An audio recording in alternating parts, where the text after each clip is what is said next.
Bem, meus irmãos, boa noite, graça e paz. É uma alegria estar com vocês mais uma vez aqui.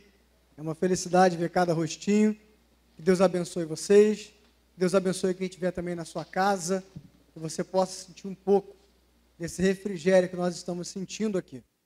Convido você a abrir sua Bíblia em Gênesis 28, dos versos 10 a 19. Uma história bem conhecida da gente. Gênesis 28. Versos 10 a 19. Hoje nós começamos uma nova série chamada A Verdadeira Fonte de Ânimo. Em janeiro nós podemos dizer que problematizamos, apontamos os motivos de desânimo que nós estamos enfrentando. Agora em fevereiro nós falamos sobre a queda e as consequências da queda na vida do homem que também levam ao desânimo. E agora vamos responder falando sobre a verdadeira fonte de ânimo. E hoje o tema é encontrando a fonte de ânimo. Gênesis 28, 10 a 19 diz: Jacó partiu de Berseba e foi para Harã. Chegando a determinado lugar, parou para pernoitar, porque o sol já se havia posto. Tomando uma das pedras dali, usou-a como travesseiro e deitou-se. E teve um sonho no qual viu uma escada apoiada na terra. O seu topo alcançava os céus. E os anjos de Deus subiam e desciam por ela. Ao lado dele estava o Senhor, que lhe disse: Eu sou o Senhor, Deus de seu pai Abraão e o Deus de Isaque. Darei a você e a seus descendentes a terra na qual você está deitado. Seus descendentes serão como o pó da terra, e se espalharão para o oeste e para o leste, para o norte e para o sul. Todos os povos da terra serão abençoados por meio de você e da sua descendência. Estou com você, eu cuidarei de você, onde quer que vá, e eu o trarei de volta a esta terra. Não deixarei enquanto não fizer o que lhe prometi. Quando Jacó acordou do sono, disse: Sem dúvida, o Senhor está nesse lugar, mas eu não sabia. Teve medo e disse: Temível é este lugar, não é outro, senão a casa de Deus. Esta é a porta dos céus. Na manhã seguinte, Jacó pegou a pedra que tinha usado como travesseiro, colocou-a em pé como coluna e derramou óleo sobre o seu topo. E deu o nome de Betel àquele lugar, embora a cidade anteriormente se chamasse Luz. Senhor Jesus, que nessa noite, nessa nova série, nós possamos, por meio da sua palavra, entender que o Senhor é a nossa verdadeira fonte de ânimo, que em Ti todas as coisas são transformadas, a nossa forma de ver o mundo, a nossa forma de entender o sofrimento, as nossas limitações, e em Ti nós entendemos que há suficiência, alegria suficiente, paz suficiente, descanso suficiente. Que nessa noite possamos, ouvindo a Tua palavra, descansar, sabendo que o Senhor nunca nos desampara. Essa é a nossa oração que fazemos em Seu nome. Amém. Você já esteve entre a cruz e a espada? Essa é uma expressão popular que não tem um consenso de onde ela foi criada. Tem-se mais ou menos o período que alguns dizem que foi o período da Inquisição. Um período onde os estados eram totalitários e eles tinham a autonomia de matar quem eles quisessem, da forma que eles quisessem. E a igreja também era totalitária. Então eles também matavam quem eles quisessem, da forma que quisessem. Então estar entre a cruz e a espada é ter de tomar uma decisão que, se for errada, o Estado te mata ou a igreja te crucifica. Então é um dilema. Estar entre a cruz e a espada significa que nós estamos indecisos. E hoje em dia, quando nós olhamos para os lados, será que nós temos andado indeciso? Esses tempos têm sido tempos de indecisão, de incerteza, de dor, de medo. E a vontade que dá é de sentar no chão e esperar o pior. Porque para onde nós olhamos, está a cruz, a fogueira, a tortura, a morte, o sofrimento. Se olhamos para o outro lado, tem injustiça, a dor, a vergonha, a humilhação. E nós perdemos completamente o ânimo. Estamos frustrados, cansados, esgotados. E começamos a pensar que a morte não é tão ruim assim. Se pensar bem. Começamos a desejá-la, a esperar que ela venha. Quem dera eu morresse amanhã. Quem dera eu visse logo Jesus. Mentira, quer ver Jesus nada, quer morrer. Quer esquecer dos problemas. E começa a pensar na forma de como morrer mais rápido. Só que a gente tem tão pouco controle da nossa vida que nem isso muitas vezes a gente consegue fazer. Às vezes não temos coragem. Às vezes não sabemos como. Às vezes não queremos fazer porque vamos pensar, se eu fizer, eu vou dar razão a tudo que dizem de mim. Se dizem que eu sou fraco, eu estou provando. Se dizem que eu estou derrotado, eu estou provando. Se dizem que eu não sou capaz, eu estou só testificando. E por isso, entramos em vários dilemas. E pensamos, será que se eu morrer, vai ser realmente um escape? O que me espera do outro lado? Será que existe alguma coisa do outro lado? Estamos completamente desanimados, frustrados, cansados, derrotados e vencidos. Jacó estava vivendo um período muito parecido, porque ele teve um grande plano, grande entre aspas, frustrado. E agora ele estava longe de casa e com uma certeza, a morte podia vir a qualquer momento. Jacó ele tinha um irmão mais velho, que era gêmeo. Esaú nasceu primeiro do que ele, depois vem Jacó, e por causa disso, Esaú tinha o direito à primogenitura. O que isso significa? Tudo do pai pertenceria a ele. Então, ele dependeria única e exclusivamente da boa vontade do irmão. Se o irmão não desse nada e quisesse que ele passasse fome, assim seria. E aí Jacó começa a criar um plano de segurança, de status. Ele quer ser o primogênito. E aí ele começa a tramar, pensar, mancomunar, até que um dia ele prepara uma refeição, o seu irmão chega do campo cheio de fome, pede a ele, e ele vê ali um momento oportuno. Ele, olha, eu te dou, mas você tem que me dar o seu direito da primogenitura. Esaú estava pouco se importando com isso, não achava que essa era uma coisa séria. Ele, então tá bom, pega esse direito para você e me dá esse guisado. E ele come, só que Jacó leva aquilo a sério. E aí, num dado momento, que o pai dele está com uma idade avançada, está cego, está perto de morrer, ele se disfarça. Ele se faz parecer como irmão. Coloca roupa, coloca uma pele de animal peluda para imitar o irmão dele, vai até o seu pai, finge que é Esaú e pega todos os direitos da primogenitura, usando também a sua mãe como ferramenta para isso. Esaú descobre e faz uma ameaça. Quando meu pai morrer, eu mato Jacó. E agora, a mãe dele que garantiu todo o plano para ele conseguir esse direito, falou com ele, foge, porque o seu irmão vai te matar. E Jacó agora tinha conseguido, meus irmãos. Agora ele tem a primogenitura, agora tudo é dele. Ele tem que ir embora, porque ele não tem nada.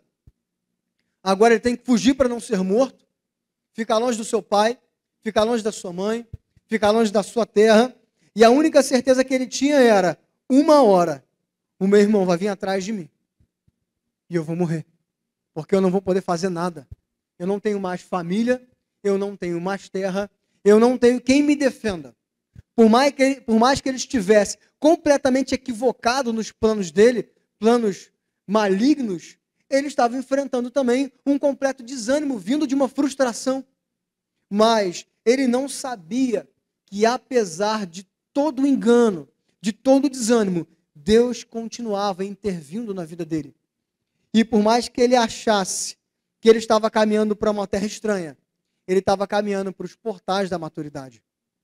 E com Jacó, nós aprendemos 3 coisas. Nós não estamos lançados ao acaso, o Eterno cuida de nós. E Ele é nossa verdadeira fonte de ânimo. Jacó achava que estava lançado ao acaso e ele não estava. Ele foge, ele vai embora e ele se coloca numa cidade chamada Luz. E de um lado está Berseba, onde o irmão dele mora, que pode vir a qualquer momento matá-lo, e de outro lado está Harã, onde mora o seu tio Labão, que vai explorar por anos e anos entre a cruz e a espada. E agora ele está deitado ao relento. Ali ele poderia ser atacado por bandidos, por animais, ele ia dormir no sereno da noite, no frio, e o seu travesseiro era uma pedra. Mas durante a noite ele tem um sonho. Ele vê uma escada, ele vê degraus descendo do céu e vindo à terra, e anjos subindo e descendo. O que isso significa? Significa que Jacó estava percebendo que existia uma comunicação entre o céu e a terra. Mas era uma comunicação que partia do céu, da onde veio a escada. Isso faz ele entender que ele não está largado ao acaso. Ele não está lançado à mera sorte. Há uma comunicação, há alguma coisa. E ele consegue perceber que o Deus de Israel é diferente. Porque os deuses do Oriente Antigo, do Oriente Próximo, eram deuses regionais. Se você saísse daquela terra, você não tinha mais garantia nenhuma de ser protegido por ele. Cada um tinha a sua região. E ele percebe que por mais que ele tivesse saído daquela região, o Deus do pai dele continuava em contato com a terra. Porque ele não precisa de um espaço físico. Ele não precisa de determinações para agir. Ele age em todos os lugares. Porque ele está em todos os lugares.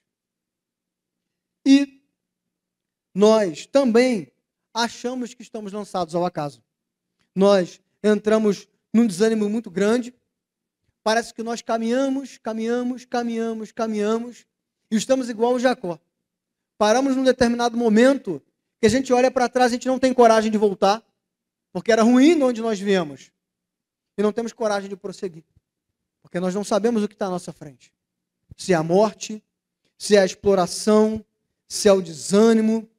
Nós estamos destruídos, derrotados, desanimados e perdemos o completo controle da vida da gente. A única coisa que sobrou foi um pedaço de pedra para botarmos a cabeça. Não temos mais nenhuma segurança. Mas, como Jacó, nós não estamos lançados ao acaso. O Senhor, Ele continua ouvindo as nossas orações. Quando passamos por um momento de desânimo, nós não queremos orar. Nós não queremos orar por diversos motivos. Alguns não têm força. Não sabem o que vão dizer. Outros estão com raiva de Deus. E aí, para descontar, não oram. Como se isso fosse afetar Deus de alguma forma. E outros não oram por medo de se frustrarem. Eu vou pedir para quê? Para tomar um outro? Não? Então eu não peço.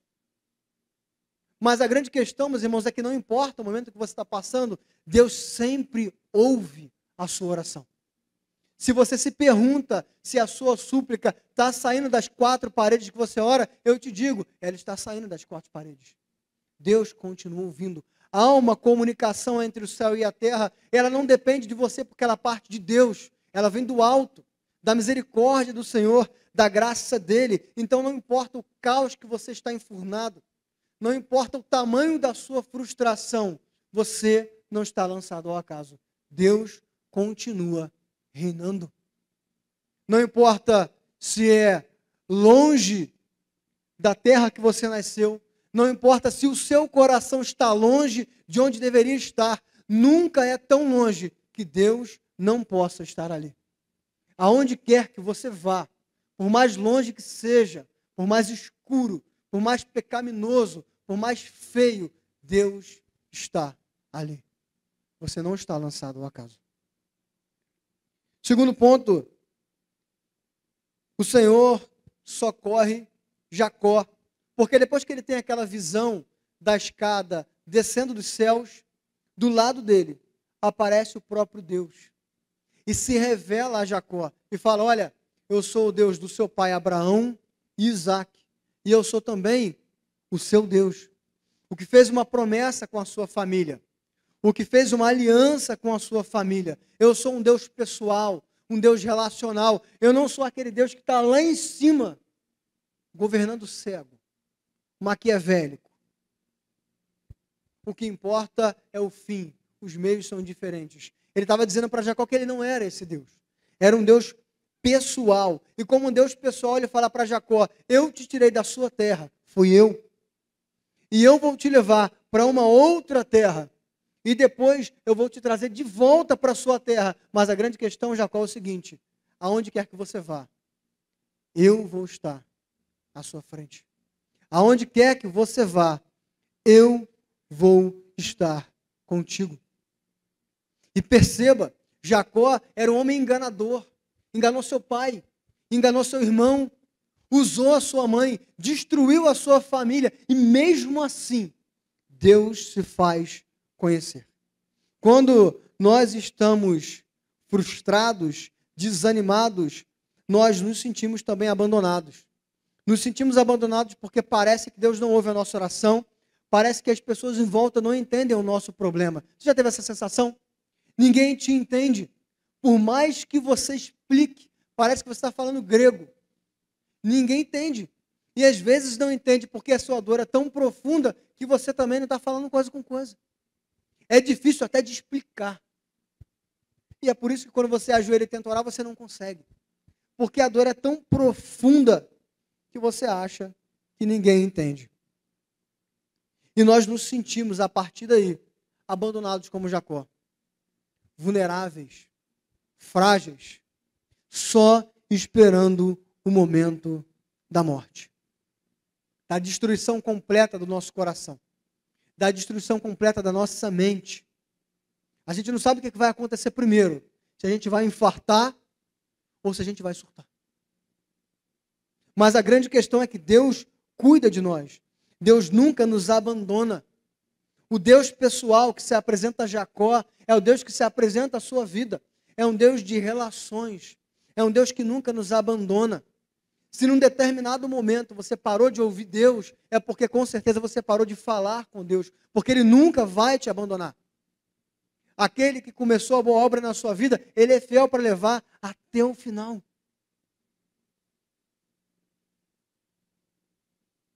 Por isso, entenda, você não está abandonado. Deus continua estando no mesmo lugar.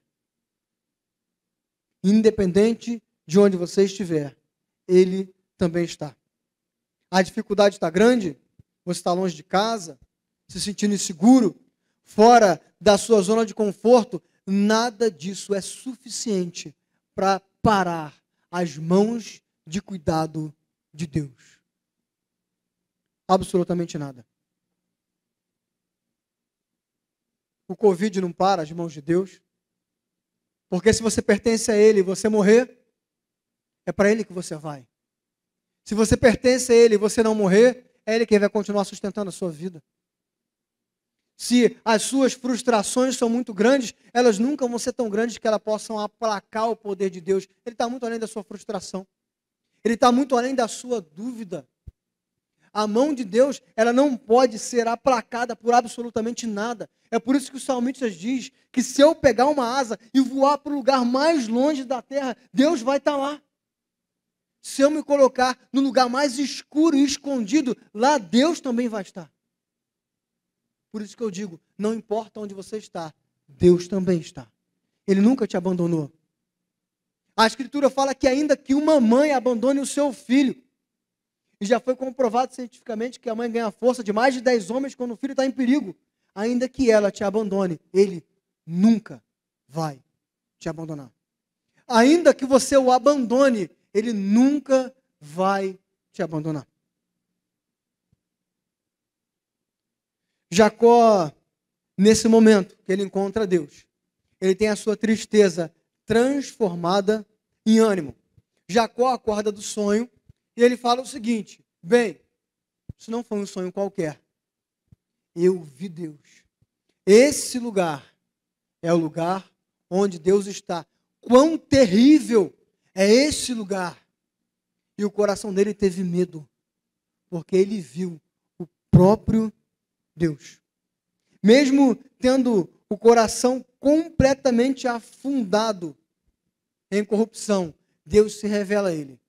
E antes, aquela pedra que ele dormia era sinônimo da desgraça, do desânimo, da derrota de Jacó. E o que ele faz com essa pedra agora? Ele pega e usa como ferramenta para construir um altar para o próprio Deus. Se a pedra era o sinônimo da sua derrota, agora a pedra era o sinônimo de que Deus transformou a vida daquele homem. E por causa disso, ele chama aquele lugar de Betel, casa de Deus. Interessante que lá no comecinho do texto, fala que esse lugar se chamava Luz. Ponto. Para quem lê o texto, acha que essa é uma cidade qualquer, né? Uma simples terra cheia de mato e árvore que Jacó passou, aqui é Luz, vou dormir aqui. Não. Essa cidade era a maior cidade dos cananeus. Mas por que a Escritura não fala que e Jacó dorme na cidade de Luz, a maior cidade dos cananeus? Porque o que interessa é que só existe significado para aquele lugar a partir do momento que Deus se manifesta nele. Luz só passa a ser importante, apesar da sua importância, quando Deus se manifesta lá. E nós temos que entender que Deus é a nossa fonte de ânimo. E nós não podemos permitir que a tristeza, o desânimo nos consuma. Porque nós dormimos com os ombros pesados. Acordamos cansados, por mais que durmamos. A nossa vontade é voltar para a cama e dormir. E acordar só quando isso tudo passar. Se é que passe. Se é que um dia vai passar. E a tristeza, o desânimo é tão grande que a gente nem acredita que realmente pode passar. É por isso que a gente não quer acordar mais. Não acreditamos. Mas há uma resposta. Jesus é a nossa verdadeira fonte de ânimo. Porque a Escritura diz que o choro pode durar uma noite, mas a alegria vem pela manhã. A nossa convicção são duas. Que todos nós passaremos por problemas. Todos. Não importa a sua idade, não importa a sua classe social, não importa o seu currículo, quanto do seu intelecto você usa, não interessa nada disso. Todos nós, quer cristãos, quer ateus, quer qual seja a nossa crença, passaremos por dificuldade. Essa é uma verdade absoluta. Mas há uma verdade, uma convicção que só nós temos. Não importa a dificuldade que nós passamos, ela vai passar. Porque Jesus nunca nos abandona. Por isso que não importa o tamanho do seu problema. Entenda, irmão, o que eu falei aqui. Luz era uma cidade importante, mas ela só passa a ter importância na Escritura quando ela é renomeada de Betel, porque a partir dali Deus se manifesta.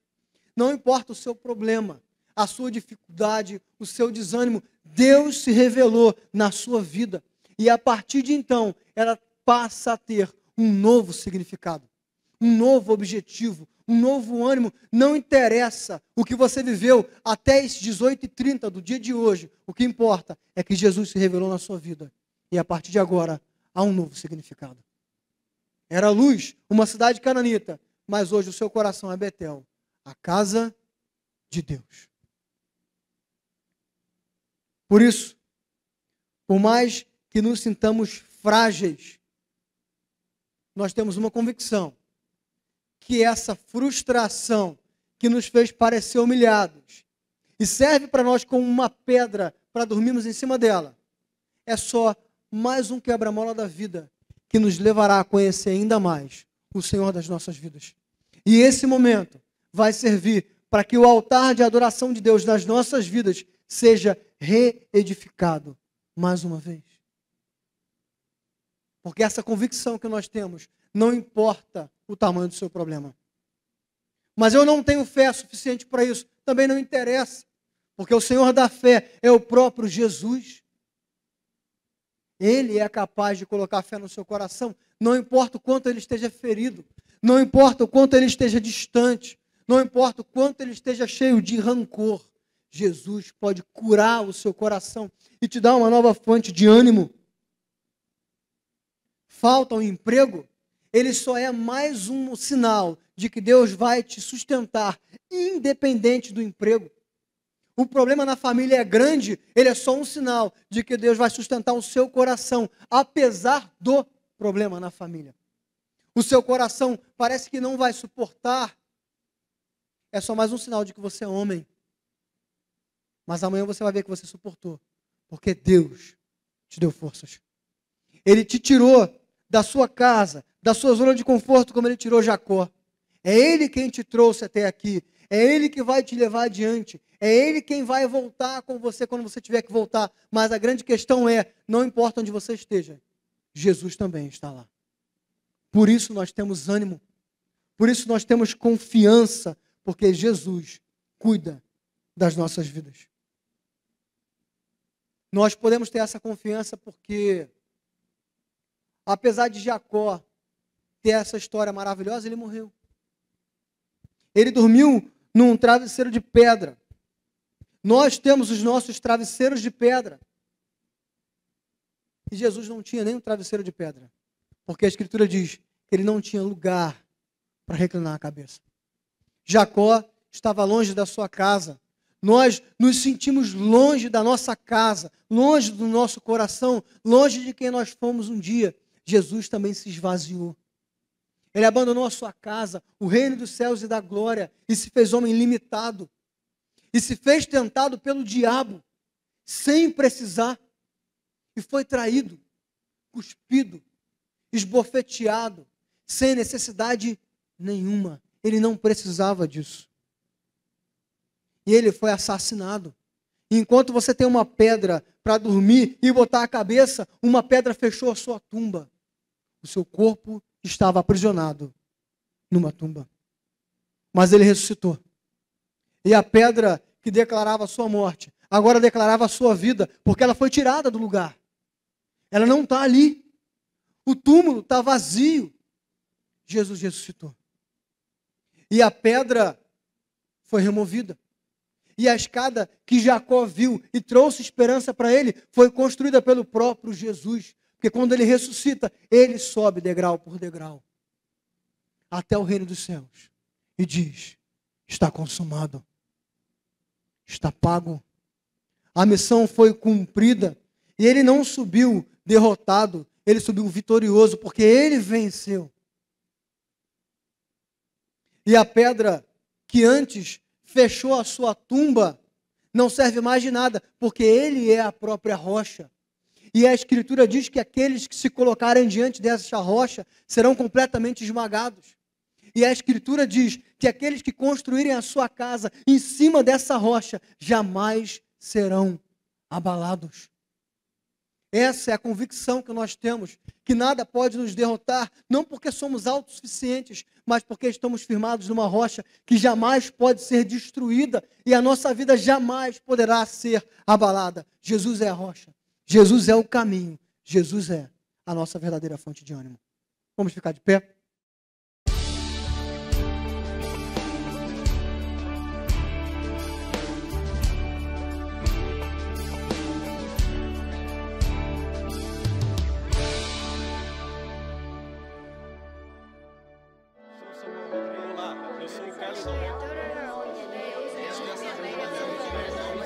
Igreja Presbiteriana do Brasil, há 160 anos, abençoando a nação brasileira.